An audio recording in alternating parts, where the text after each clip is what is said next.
بسم الله الرحمن الرحيم. الحمد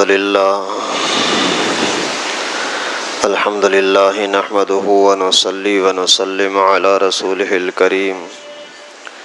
أما بعد فأعوذ بالله من الشيطان الرجيم. بسم الله الرحمن الرحيم. الله ولي الذين آمنوا يخرجهم من الظلمات إلى النور. وقد قال الله تعالى على مقام آخر: والله ولي المؤمنين. وقد قال النبي صلى الله عليه وسلم: قال الله تبارك وتعالى: أنا أحبكم. صدق اللہ و صدق رسولہ النبی الکریم. محترم دوستو عزیزو، میں نے قرآن پاک کی کچھ آیات مبارک آپ کے سامنے تلاوت کی، جن کا مقصد یہ ہے کہ اللہ تعالیٰ بندوں کے ساتھ پیار کرتے ہیں. اللہ جل جلالہ ارحم الراحمین، مالک الخالق الکائنات، لوگوں کے ساتھ بہت زیادہ پیار اور محبت فرماتے ہیں. اسی محبت کا تقاضا ہے اور اسی ہی وجہ سے انسان دنیا کے اندر زندہ رہ رہا ہے اور اللہ تعالیٰ کی نعمتوں سے نفع حاصل کر رہا ہے.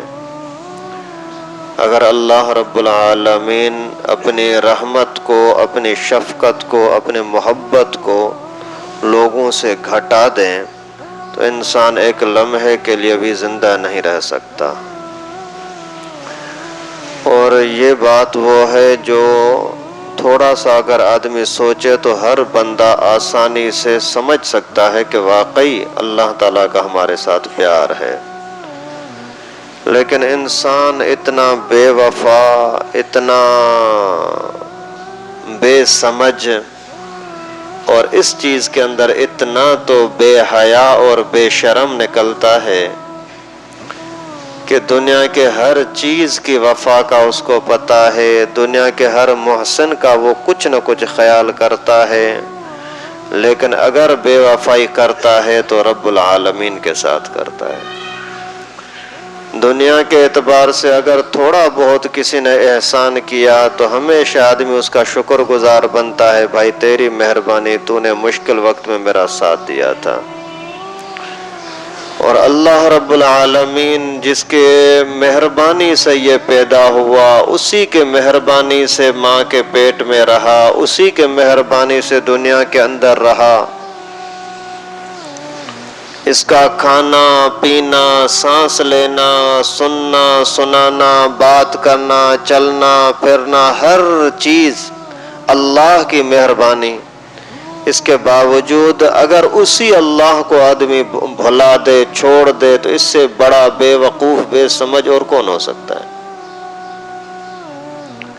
اللہ تعالیٰ نے یہ احسان کیا کہ ہمیں پیدا فرمایا، پھر اس پر لاکھوں کروڑوں اور احسانات کیے کہ اللہ تعالیٰ نے پھر عزت کی زندگی گزارنے کا راستہ بھی بتلایا انبیاء کرام کے ذریعے سے. انسان کو پیدا اللہ تعالیٰ نے کیا ہے نا، تو اسی کی عزت ذلت کو سمجھنے والا بھی اللہ ہے. ہم اپنے دماغ سے اتنا نہیں سمجھ سکتے جتنا اللہ رب العالمین ہمیں سمجھا سکتے ہیں، بتلا سکتے ہیں. تو اللہ تعالیٰ نے ہمارے ساتھ پیار کے مطابق کچھ احکامات دیے کہ آپ اگر یہ کرو گے تو پھر آپ کے اوپر جو میری نعمتیں ہیں یہ باقی رہیں گی. اگر آپ مجھے بھلا دو گے تو پھر مجھے بھی تمہاری پرواہ نہیں ہے. اللہ رب العالمین کے سامنے اس کائنات کو مٹانا کوئی مشکل تھوڑی ہے. حضرت نوح علیہ السلام کے زمانے میں بھی تو ایسا ہوا نا.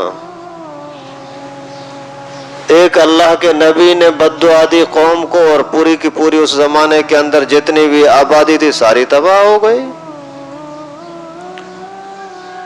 اللہ تعالیٰ کے لیے کوئی مشکل تو نہیں ہے. حضرت موسیٰ علیہ السلام کو تنگ کیا اسی فرعون نے، اللہ تعالیٰ نے لاکھوں لوگوں کو ایک ہی لمحے کے اندر اسی پانی کے اندر بہا دیا، ڈبو دیا۔ اللہ تعالیٰ کے لیے مشکل تو نہیں ہے۔ حضرت لوط علیہ السلام کے زمانے میں اللہ تعالیٰ نے پوری نافرمان قوم کو اٹھا کر کے آسمان کی طرف الٹا کر کے اس بستی کو پھینک دیا، ساری کی ساری بستیاں، ساری آبادی، لاکھوں کی تعداد کے لوگ تباہ ہو گئے۔ اللہ تعالیٰ کے لیے کوئی مشکل نہیں ہے۔ نئے لوگوں کو پیدا کرنا یہ بھی اللہ تعالیٰ کے لیے مشکل نہیں ہے، آسان ہے، لمحوں کا کام ہے۔ لیکن اس کے باوجود اللہ تعالیٰ اتنی نرمی فرماتے ہیں، یہ اس کا پیار ہے۔ اور جو احکامات ہمیں دیے ہیں، نماز پڑھو، روزہ رکھو، حج کرو، زکوٰۃ ادا کرو، غریبوں کا خیال کرو، میرے مسجد میں، میرے گھروں میں آیا کرو، اور مسلمانوں کے ساتھ جڑ کے رہو، اخلاق کے ساتھ رہو، غریبوں کی مدد کرو، یہ سارا اللہ کا پیار ہے۔ یہ ساری چیزیں وہ ہیں جن کی وجہ سے دنیا میں بھی آدمی عزت والا ہو سکتا ہے، آخرت میں بھی ذلت اور رسوائی سے بچ سکتا ہے۔ کوئی ایک بھی چیز اللہ تعالیٰ نے انسان کے ساتھ ناانصافی کی خاطر نہیں دی، کوئی ظلم نہیں ہے، کوئی جبر نہیں ہے، یہ پیار ہے۔ اگر ماں باپ اپنے بچے کو کسی بات پر سختی کرتے ہیں کہ بیٹا ادھر نہ جانا، یہ تجھے یہاں سانپ ہوتے ہیں، ادھر نہ جانا، یہاں بچھو ہوتے ہیں، ادھر نہ جانا، گٹر کے اندر گر جائے گا، یہ چیز نہ کھانا، اس کے اندر مر جائے گا، یہ چیز نہ کھانا، اس میں بیمار ہو جائے گا، یہ چیز نہ کھانا، یہ منہ میں پھنس جائے گی، یہ ہاضمہ خراب کر دے گی، یہ چیز زبردستی دوائی کھاؤ تاکہ بیماری ٹھیک ہو جائے۔ ابھی ماں باپ اگر اس طرح کی چیزیں، کچھ چیزیں زبردستی کرواتے ہیں، کچھ چیزوں سے زبردستی روکتے ہیں، تو یہ ان کی دشمنی نہیں ہوتی، پیار ہے۔ تو ماں باپ کا پیار اللہ تعالیٰ کے پیار کے سامنے کوئی حیثیت ہی نہیں رکھتا، ذرے کے برابر بھی نہیں ہے۔ اللہ جو رب العالمین کا پیار لاکھوں کروڑوں درجہ بڑھ کر ہے ماں باپ کے پیار سے۔ تو اللہ رب العالمین نے جو یہ حکم دیا نا، نماز پڑھو، اس میں بھی اللہ کا پیار ہے، کیونکہ نماز پڑھو گے تو اللہ کا قرب ملے گا۔ آدمی قریب اس کو کرتا ہے جس کے ساتھ محبت ہو نا، جس کے ساتھ دشمنی اس کو قریب تھوڑی آنے دیتا ہے، بولتا ہے جاؤ بابا، وہ قریب نہیں آنا چاہتا تو مجھے کیا ضرورت ہے اس کو قریب کرنے کی۔ لیکن اگر کسی کے ساتھ پیار ہوتا ہے نا تو اس کے ساتھ رابطہ کرتے ہیں، بھائی آ جاؤ نا، کافی دن ہو گئے ملاقات نہیں ہوئی۔ تو اللہ رب العالمین اپنی ملاقات کے لیے اپنے پیاروں کو بلاتے ہیں، اپنے گھر میں بلاتے ہیں کہ آ جاؤ میرے ساتھ بات چیت کرتے ہیں۔ حدیث مبارکہ میں آتا ہے کہ نماز اللہ تعالیٰ کے ساتھ بات چیت ہے، ملاقات ہے، ایک ایک لفظ پر اللہ تعالیٰ اس کو جواب دیتے ہیں۔ الحمدللہ رب العالمین الرحمن الرحیم مالک یوم الدین، ایک ایک آیت پر اللہ تعالیٰ کی طرف سے اس کو جواب ملتا ہے۔ حمدنی ربی حمدنی عبدی، میرے بندے نے میرا حمد کیا، میرا شکر کیا، میری تعریف کی، میری بزرگی بیان کی۔ تو یہ اللہ تعالیٰ اپنی ملاقات کے لیے نماز کا حکم دیا ہے، اور اسی میں بندے کا امتحان ہے کہ اس کو بھی واقعی اللہ کے ساتھ پیار ہے یا نہیں ہے۔ جیسے دنیا کے اعتبار سے ماں باپ اگر کبھی کبھار بچے کا امتحان لیتے ہیں کہ بیٹے کا میرے ساتھ پیار ہے یا نہیں ہے، پھر اسی کو کوئی نہ کوئی اس طرح کا بھاری تھوڑا سا حکم دے دیتے ہیں کہ بیٹا یہ کام کرو، ظاہراً بھاری ہوتا ہے، اگر محبت ہوتی ہے تو کر گزرتا ہے، اگر محبت نہیں ہوتی تو پرواہ ہی نہیں۔ ایک صحابی پیغمبر کریم صلی اللہ علیہ وسلم کے پاس آیا، اے اللہ کے رسول، میری بیوی میرے ساتھ بڑی محبت کرتی ہے، میں بھی اس کے ساتھ بڑی محبت کرتا ہوں، اور گھر کا ماحول بہت اچھا چل رہا ہے، لیکن ابو نے بولا کہ بیوی کو طلاق دے دے، ابھی میں کیا کروں؟ اللہ کے نبی صلی اللہ علیہ وسلم نے فرمایا کہ باپ کی بات ماننے میں خیر ہے، ابو کی بات ماننے میں خیر ہے۔ امتحان تھا کہ دیکھیں کہ یہ بندہ اپنے باپ کی بات مانتا ہے یا نہیں مانتا، یہ بھاری حکم تھا، لیکن اگر ماں باپ کا ادب احترام ہے، ماں باپ کی عزت اس کے دل میں ہے تو کر گزرا۔ حضرت ابراہیم علیہ السلام نے اپنے بہو سے فرمایا کہ جب میرا بیٹا اسماعیل آئے نا تو اس کو بولنا کہ گھر کی چوکھٹ تبدیل کر دے۔ بس اتنی بات سننی تھی کہ چوکھٹ تبدیل کر دے، اور خود بیوی نے ہی اپنے شوہر کو پیغام دیا کہ ایک بوڑھا آیا تھا، اس نے آ کر کے مجھے کہا کہ اپنے شوہر کو بولنا کہ اپنے گھر کی چوکھٹ تبدیل کر دے۔ حضرت اسماعیل علیہ السلام نے فرمایا وہ تو میرا ابا تھا، نشانیاں کیا تھی، اس کا روپ رخ کیسا تھا بتلایا، فرمایا کہ یہ تو میرا ابا تھا ابراہیم، اور جو حکم دیا ہے نا کہ اپنے گھر کی چوکھٹ تبدیل کرنا، مقصد یہ تھا کہ بیوی کو طلاق دے دے، جاؤ تجھے طلاق۔ تو دنیا کے اعتبار سے بھی اگر کچھ سخت کچھ حکم لگتے ہیں نا، لیکن ان کے اندر بھی پیار ہوتا ہے، تو اللہ رب العالمین جو ہمیں حکم دے رہے ہیں نا تو اس کے اندر بھی پیار ہے کہ آ جائے، پتہ تو لگے کہ اس کی بھی میرے ساتھ محبت ہے نہیں ہے، کتنی محبت ہے۔ جیسے ابلیس نے کہا تھا نا کہ اگر یونس علیہ السلام، حضرت ایوب علیہ السلام اگر اللہ تعالیٰ کی عبادت کرتے ہیں تو کون سی بڑی بات ہے، سب کچھ ہے۔ پھر امتحان لیا گیا، امتحان کے اندر کیسے پاس ہوا، گزشتہ جمعے کو آپ نے سنا تھا الحمدللہ۔ فرشتوں نے کہا کہ ابراہیم علیہ السلام کی محبت ابھی اسماعیل کے ساتھ بہت زیادہ ہو گئی ہے، ابھی ابراہیم کی توجہ اسماعیل بیٹے کی طرف ہے اور اللہ تعالیٰ کی عبادت کی طرف اتنی توجہ نہیں ہے۔ اللہ تعالیٰ نے ایک پیار بھرا حکم دیا کہ پتہ لگے، فرشتے بھی سمجھ جائیں، ابراہیم کے دل کا بھی امتحان ہو جائے کہ اس کی محبت اللہ کے ساتھ زیادہ ہے یا بیٹے کے ساتھ زیادہ ہے۔ جاؤ اس کو جنگل میں چھوڑو، جی بسم اللہ، اس کو ذبح کر دو، جی بسم اللہ۔ تو اللہ رب العالمین نے جو یہ ہمیں احکامات دی، یہ پیار کے لیے ہیں، کوئی ظلم زیادتی کے لیے، ناانصافی کے لیے نہیں ہے۔ اور اسی کے ساتھ ساتھ جب کوئی بندہ سجدہ کرتا ہے تو گویا اللہ تعالیٰ کے قدموں میں، اللہ تعالیٰ کی گود میں جا کر کے سجدہ کرتا ہے۔ تو دنیا کے اعتبار سے اگر کوئی بندہ کسی کے ساتھ اتنی عاجزی کرے تو کتنا بھی پتھر دل ہوگا وہ نرم ہو جائے گا۔ تو انسان کو اگر کوئی بھی بڑے سے بڑا مطالبہ اللہ تعالیٰ کے سامنے پیش کرنا ہے نا تو آسان طریقہ یہی ہے، سجدہ کرو، ادب کے ساتھ، توجہ کے ساتھ نماز پڑھو، جان چھڑانے والا نہیں۔ لوگوں کے ساتھ ہم اگر بات کرتے ہیں تو ایسے جلدی نہیں کرتے کہ سامنے والا سمجھے بھی نہیں۔ اور اللہ رب العالمین کے سامنے جب ہم ذکر کرتے ہیں سبحان ربی العظیم، سبحان ربی الاعلی، سمع اللہ لمن حمدہ، اللہ اکبر، یا سورہ فاتحہ وغیرہ کچھ پڑھتے ہیں تو اس میں بھی کبھی ہم نے یہ سوچا ہے کہ ہم اللہ کو سنا رہے ہیں اور ادب کے ساتھ سنانا چاہیے، ایسے ہی فرفر نہیں۔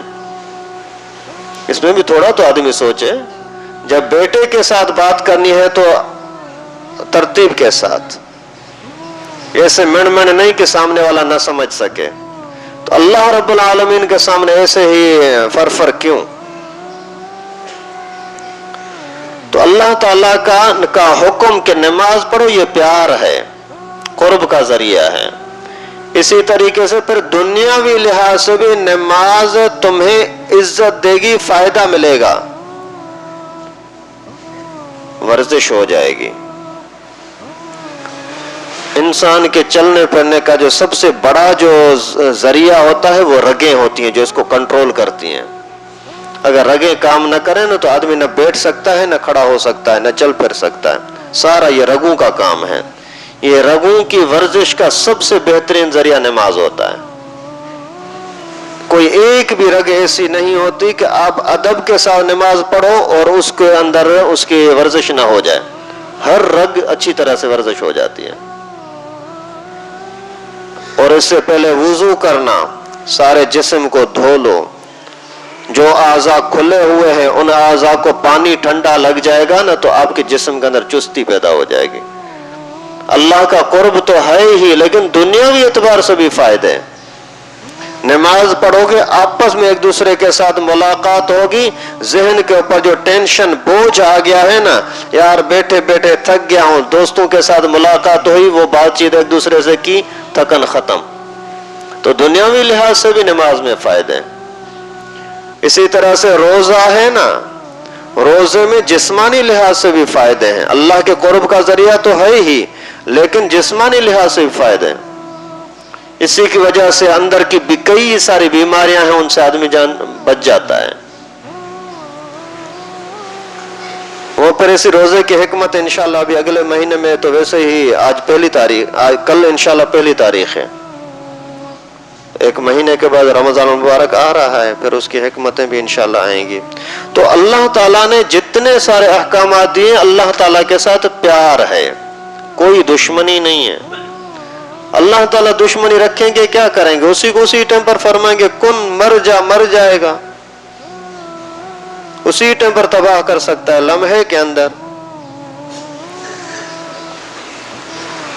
تو اسی پیار کا تقاضا یہ ہے کہ انسان بھی بے وفا اور بے قدرہ نہ بنے، اللہ تعالیٰ کے ساتھ وفاداری کرے۔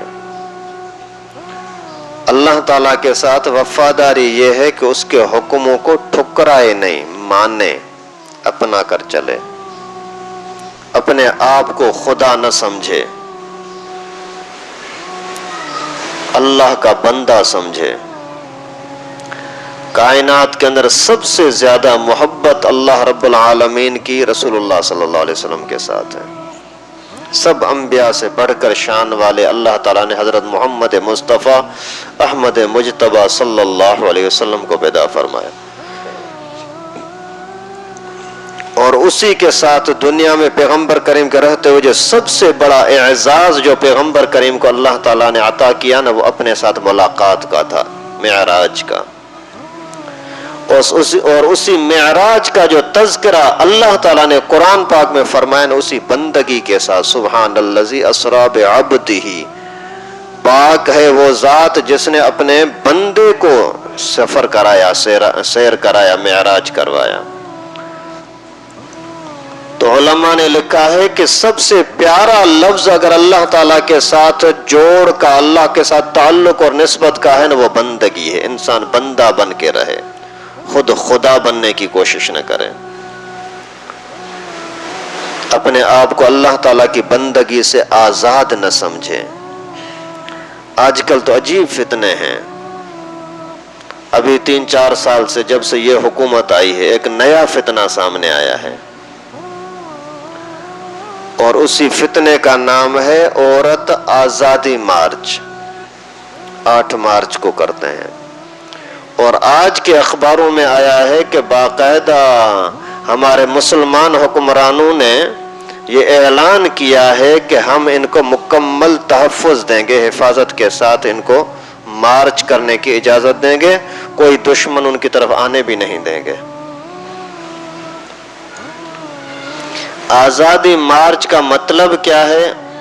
اگر تھوڑا بہت بھی آپ نے کچھ ادھر ادھر سے خبریں سنی ہوں گی تو آپ کو پتا ہوگا، صاف کہتے ہیں کہ میرا جسم میری مرضی، جسم میرا ہے تو میری مرضی چلے گی، میں کسی اور کی بات نہیں مانتی، نہ ماں باپ کی بات مانوں گی۔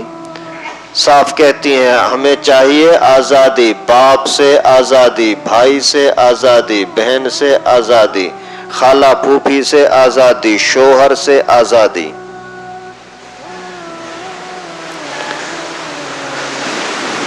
پردے سے، آزادی مذہب سے، آزادی۔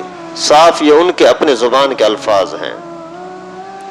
اگر کوئی بندہ اپنے 10 بندے لے کر کے، اکیلا بندہ چھپ کر کے کہیں سے واٹس اپ کر دے، کوئی فیس بک پر اپنا بیان جاری کر دے، کسی چوک پر کھڑا ہو کر کے بول دے کہ میں پاکستان کو نہیں مانتا، تو اسی ٹائم پر آ کر کے پاکستانی فورس اس کو پکڑتے ہیں۔ تو غداری کرتا ہے، ملک کا غدار، تجھے بغاوت کے کیس میں تجھے پھانسی پہ چڑھایا جائے گا۔ اور جو مسلمان کہہ کر کے اور اسلام کے خلاف ایسی غداری کریں، اس سے بڑا ملک کا دشمن، اسلام کا دشمن اور کون ہوگا؟ اور اس طرح کے نعرہ آج تک امریکہ میں بھی نہیں لگا، کہیں بھی دنیا کے اندر اس طرح کی باتیں نہیں ہو رہی جتنی مسلمانوں کے ملک کے اندر یہ نام نہاد مسلمانوں کی سرپرستی میں ہو رہے ہیں۔ اس طرح کی چیزیں ہیں جو اللہ تعالیٰ کے عذاب کو دعوتیں دیتی ہیں۔ پھر مسلمانوں کا ایسے موقع پر خاموش رہنا، یہ پھر یعنی اللہ کے دشمنی پر، اللہ تعالیٰ کے توہین پر خاموش رہنے کے مترادف ہے۔ اگر کسی باپ پر گالیاں بکی جا رہی ہوں اور بیٹا اسی کو خاموشی سے سنتا پھرے تو یہ بیٹا غیرت مند نہیں کہلا سکتا۔ اگر اللہ رب العالمین کے خلاف اس طرح کی بکواسیں کی جائیں اور مسلمان خاموش رہے، یہ مسلمان نہیں کہلا سکتا۔ اور افسوس تو اس بات پر ہے کہ ان کو یہ جرت کیسے ہو رہی ہے کہ اس طرح کی بکواس کر رہے ہیں۔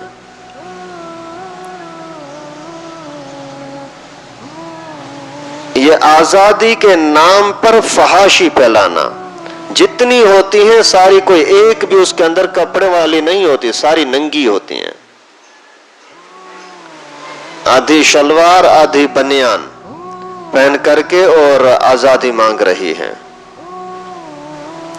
اور کوئی ادارے کے اندر غیرت نہیں آتی کہ ان کو پکڑیں۔ اور جب ہم مسلمانوں کا مسئلہ ہے، کوئی بولتا ہے کہ میں ماسک نہیں پہنتا تو اس کو ڈنڈے کے زور پر پہناتے ہیں کہ اب کو پہننا پڑے گا۔ بھائی وہاں جب وہ اسلام کی توہین کر رہے ہیں کہ میرا جسم میری مرضی، تو ان کو زبردستی نہیں کرتے کہ بھائی تم دوپٹہ پہنو۔ اور جب مسلمان کہتا ہے کہ بابا یہ قرآن اور حدیث نے ہمیں حکم نہیں دیا کہ ہم یہ لگام منہ پر ڈالیں، تو پھر زبردستی ڈلواتے ہو کہ اس کے بغیر آپ کو آفس میں آنے کی اجازت نہیں ہے، اسپتال میں جانے کی اجازت نہیں ہے۔ جب تک یہ نہیں لگاؤ گے تب تک آپ کو انجیکشن نہیں لگائیں گے، سوئی نہیں لگائیں گے، بھلے وہ تڑپ کر کے مر جائے۔ اور اگر کوئی ان کو اگر یہ اجازت ہے کہ میرا جسم میری مرضی، تو کیا مرد کو بھی اجازت ہے کہ اس کا جسم اس کی مرضی جسی عورت کو پکڑ لے، اس کی مرضی جس کو گولی مار دے؟ میرا ہتھیار میری مرضی، میرا مکہ میری مرضی جس کو ماروں، میرا ہاتھ میری مرضی جس کے جیب میں ڈالوں۔ تو انسان جب اتنا اللہ کا دشمن بن جاتا ہے نا، پھر اللہ تعالیٰ کی طرف سے عذاب آتے ہیں۔ یہ جو تم مہنگائی کے عذاب میں مر رہے ہو نا، بھوکے پیاسے مر رہے ہیں نا، نہ پانی مل رہا ہے، نہ گیس مل رہا ہے، نہ کوئی کھانے پینے کی چیز کوئی سکون سے حاصل کر سکتے ہیں، یہ سارے اللہ تعالیٰ کی طرف سے عذاب ہیں، اس طرح کی بے حیائیوں کی وجہ سے۔ شرارتیں کرنے والے چند ہوتے ہیں، لیکن دوسرے لوگ جب ان کا راستہ روکتے نہیں ہیں، پھر اللہ کا عذاب آتا ہے۔ حضرت صالح علیہ السلام کے اونٹنی کو کاٹنے والے اصل عاشقی لڑکی کے پیچھے جانے والا ایک ہی بندہ تھا، قزار، اور اس کے گروپ کے لوگ ٹوٹل 9 بندے تھے۔ ابھی فساد مچانے والے، اس کو اونٹنی کو مارنے والے صرف 9 بندے تھے، لیکن دوسرے لوگوں نے جب ان کا راستہ نہیں روکا اور اللہ کا عذاب آیا تو پوری قوم تباہ ہوئی۔ یہی آج کل ہمارے یہ تباہی کے آثار ہیں کہ جب اللہ تعالیٰ کی اتنے قدر توہین کی جا رہی ہو اور انسان خاموش ہے اور اس کو برا بھی نہیں سمجھتا۔ جیسے حدیث شریف میں آتا ہے نا کہ اللہ تعالیٰ دعائیں قبول فرماتے رہیں گے جب تک کہ کلمے کی توہین نہ کی جائے، لا الہ الا اللہ کی توہین نہ کی جائے۔ عرض کہ حضرت کلمے کی لا الہ الا اللہ کی توہین کیا ہوتی ہے، کون کرے گا؟ تو فرمایا کہ اگر کھلم کھلا گناہ کیے جائیں اور اس کو برا بھی نہ سمجھا جائے تو یہ لا الہ الا اللہ کی توہین ہے، اس وقت میں تمہاری دعائیں بھی قبول نہیں ہوں گی۔ اللہ تعالیٰ کا پیار کتنا ہے کہ کھلانا پلانا سب کچھ، سانس لینا اسی کی مہربانی سے، اور انسان کی زیادتی کتنی ہے کہ صاف واضح طور پر نبی پاک صلی اللہ علیہ وسلم کے فرمان کی توہین، قرآن اور حدیث کی توہین۔ ایک مرتبہ رسول اللہ صلی اللہ علیہ وسلم ایک مجلس میں بیٹھے تھے اور وہاں تذکرہ چلا کہ سب سے اچھی عورت کون سی ہے۔ کسی نے کوئی بات بتلائی، کسی نے کوئی بات بتلائی، جو ایسی حسین ہو، جو اس طرح کی خاندان والی ہو، جو اس طرح کی مالدار ہو، جس کے اندر یہ عادت ہو، جس کے اندر یہ عادت ہو۔ اتنے میں حضرت علی رضی اللہ تعالیٰ عنہ اپنے گھر گئے، پیغمبر کریم کی بیٹی سے، بی بی فاطمہ سے، اپنی بیوی سے پوچھا کہ وہاں یہ بات چل رہی ہے۔ تو سیدہ فاطمہ رضی اللہ تعالیٰ عنہ نے فرمایا کہ میں بتاؤں؟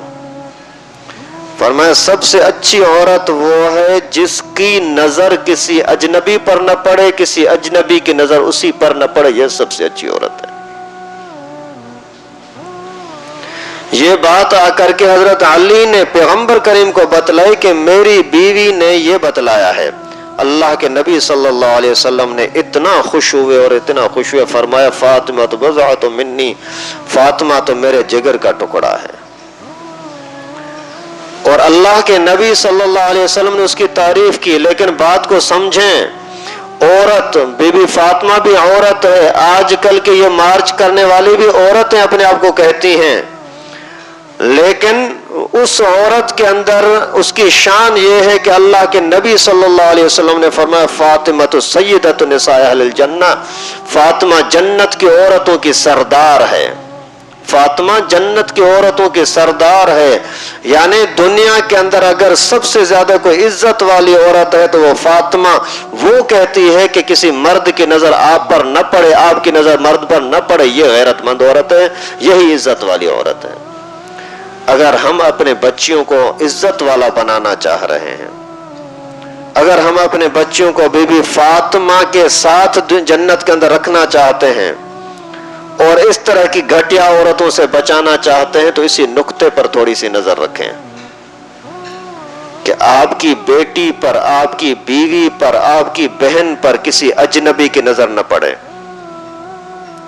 آپ کی بیٹی، بہن، بیوی کی کسی اجنبی پر بھی نظر نہ پڑے۔ یہ آسان سا نسخہ ہے سمجھنے کے لیے، کوئی اس کے اندر منطق فلسفہ چلانے کی ضرورت نہیں ہے۔ سیدہ فاطمہ جنت کی عورتوں کی سردار، نبی پاک کی بیٹی، نبی پاک صلی اللہ علیہ وسلم کی محبوب ترین بیٹی، وہ آپ کو نسخہ دے رہی ہے کہ اگر آپ عزت والی زندگی گزارنا چاہ رہی ہیں تو اس کا طریقہ کار یہ ہے کہ آپ کی کسی اجنبی پر نظر نہ پڑے، اجنبی مرد کی آپ پر نظر نہ پڑے۔ آپ اگر چاہتے ہیں کہ آپ کی بیٹی واقعی عزت والی رہے، آپ کی بیوی کی دنیا میں، قبر میں، آخرت میں عزت ہو، تو اس نسخے پر عمل کرو، انشاءاللہ گھر میں بھی سکون آئے گا۔ اللہ رب العالمین سے دعا ہے کہ اللہ پاک اپنی محبت کو سمجھنے کی توفیق نصیب فرمائے۔ اللہ تعالیٰ جو ہم پر احسانات اور انوارات اور کرم نوازی فرماتے ہیں، اس کی قدردانی کرنے کی توفیق نصیب فرمائے۔ اور جو اسلام کے اس طرح کے دشمن ہیں، اللہ تعالیٰ ان ظالموں کے شرارتوں کو، فتنوں کو سمجھنے کی، نفرت کرنے کی، دور رہنے کی، ان کا مقابلہ کرنے کی توفیق نصیب فرمائے۔ وآخر دعوانا الحمدللہ۔ ہماری ویڈیو کو سبسکرائب کریں اور ساتھ میں بیل آئیکن کو دبانا نہ بھولیں۔